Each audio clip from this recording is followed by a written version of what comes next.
Alright, we're rolling. Okay, this amplifier has been cleaned out. I used the solvent, my air compressor, and the vacuum, and got it fairly clean. Enough that I can see what I'm doing, and that there's some air inlets along the heatsink that should always be clear. It was fully matted up with dirt, so that's been fixed. I have found a bad PSU cap, or a filtering cap, in the power supply section. You can use a meter like this. If you use the diode scale, you can you should see on a known good one that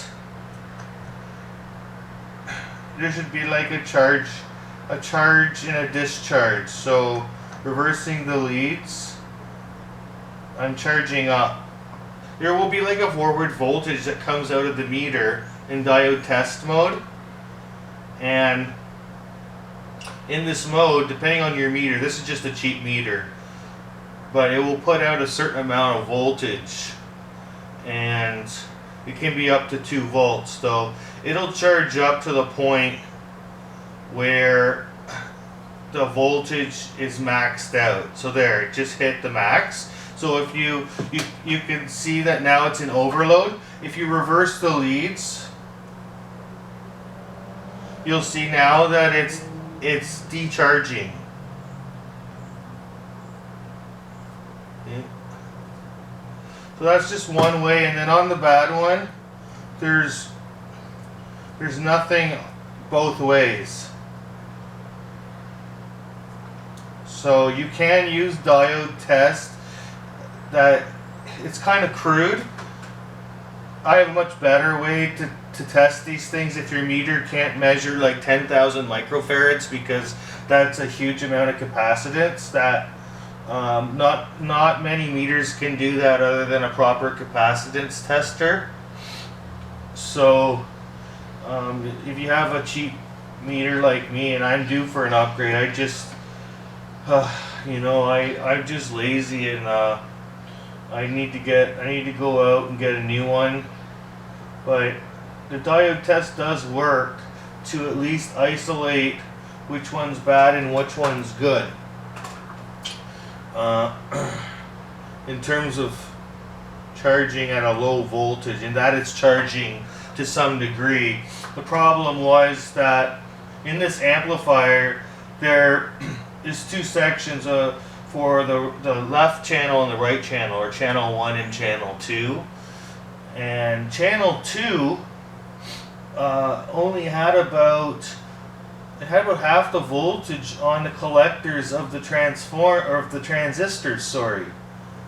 Well, these bipolar transistors only had about 32 volts on them, whereas the schematic and the actual operating point of this amplifier is supposed to be around 51 or 52 per the drawing. So that's what I saw here on this side was fine. It was 51 and 51, minus 51 and 51 volts on the collectors of the power amplifier output stage.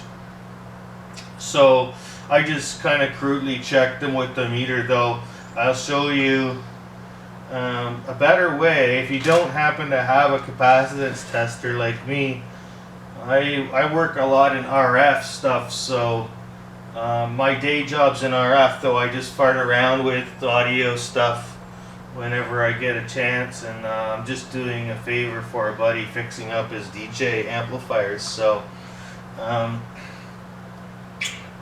I have a little power supply here I got off Amazon. This thing works pretty good. When I got it, it had a problem with noise. It's a switch mode power supply, so its switching noise was pretty high when I got it, but I found it was actually, there was some loose grounds in the circuit board, like they're tied to the ground, the chassis, and they were loose. So I would just hit it and the noise would go away. I saw it on the oscilloscope, and I opened it up and I found loose screws, so I tightened them all up and now it works fine. So If you get one of these off Amazon, which these are like pretty, you know, low cost and pretty lightweight units, like can deliver 31 volts at, I think, 10 amps or so. It's good for like small projects. And it's one of its main features that it's you can current limit it. You can limit the amount of current at any given moment, so you don't overload anything, or if you need to be careful what you're doing with something under test while you're measuring it, and you don't want to dump a bunch of current, you can limit the current. That's what these are designed to do, and of course set your voltage to what you need it to be.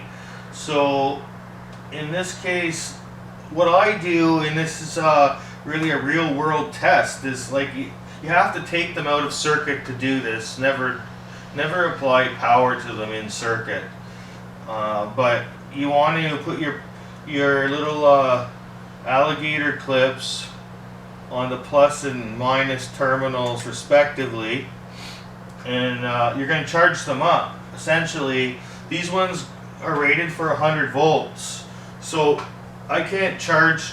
It's proper practice to charge them up to the voltage which they will be held under in the circuit, though I can't do that either because I don't have a supply that goes up to 52 volts. So I got enough evidence to believe one is good and one is bad. I have a good working channel to compare against, and also I have done a couple tests to know that this one's just not holding any voltage, and well, it's holding very minimal amount, not nearly enough, and this one's holding a lot.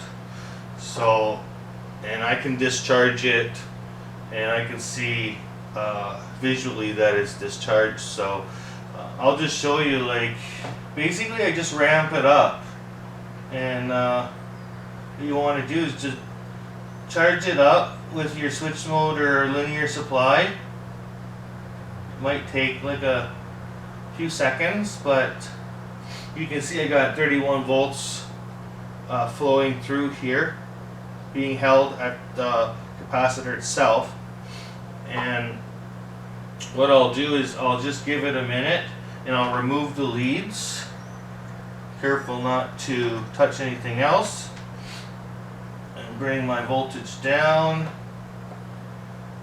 Then I will check with the multimeter in voltage test mode, DC voltage test. And we'll just double check to make sure that we have voltage there. 30.72 volts. So we know this cap can at least hold 32 volts, or what did I say? Whatever the voltage was there, so 30.5, and slowly discharging now. So you don't really want to do this without eye protection. You can discharge it, and you don't want to do that around sparks, and you really shouldn't do that.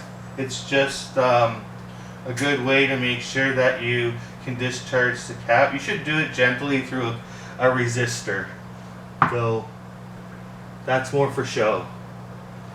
And this one here, if you go, oops, that's a blooper. So this one, the bad one, I know it's bad because I did this test before. So I'm going to do the same thing. I'm going to hook up the positive to the positive terminal, negative to the negative terminal, and I'm going to slowly ramp up the voltage.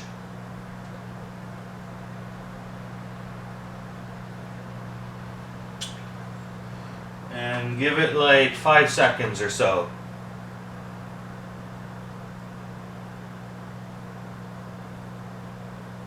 Okay? Fair? Remove the leads, and Wind down the power. Then check for voltage. We're only holding 0.86, 0.84, 0.83. It's dropping very fast, and it was never able to charge up to VCC, or what would you call it? Your actual supply voltage.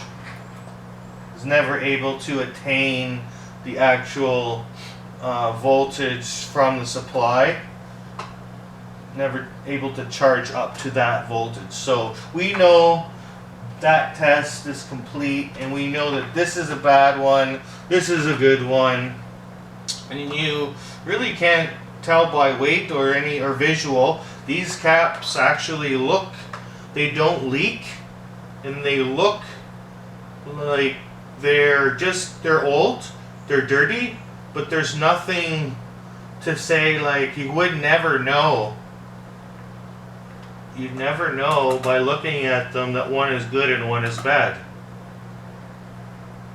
So that's one thing about electronics, is it's not always what you see.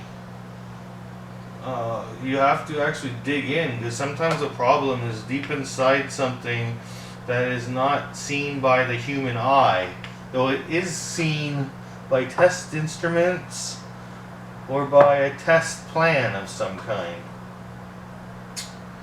So there, I'm going to order these parts. I have to cross this, and maybe I'll make another video on how I find cross parts, and how if this is not available, how I sub a part like this. This is 10,000 microfarads at 110 volts DC, 85 degrees max, ambient, Philips. So what's the chance this is still in production? Probably none to nil. What's the chance that there's actual new old stock out there? Well, there's probably a good chance.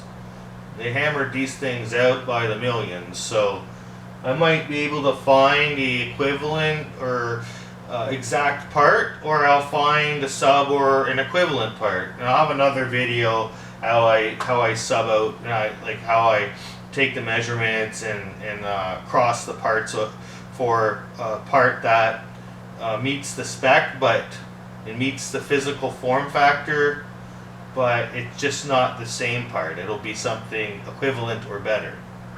Thanks for watching. I hope you got something out of this. If this works, if when I replace this cap and everything works fine, it's just going to finish up the cleaning, and it'll be an easy fix if that's the only problem. There may be more problems, but we have to start here. Peace out, like and subscribe.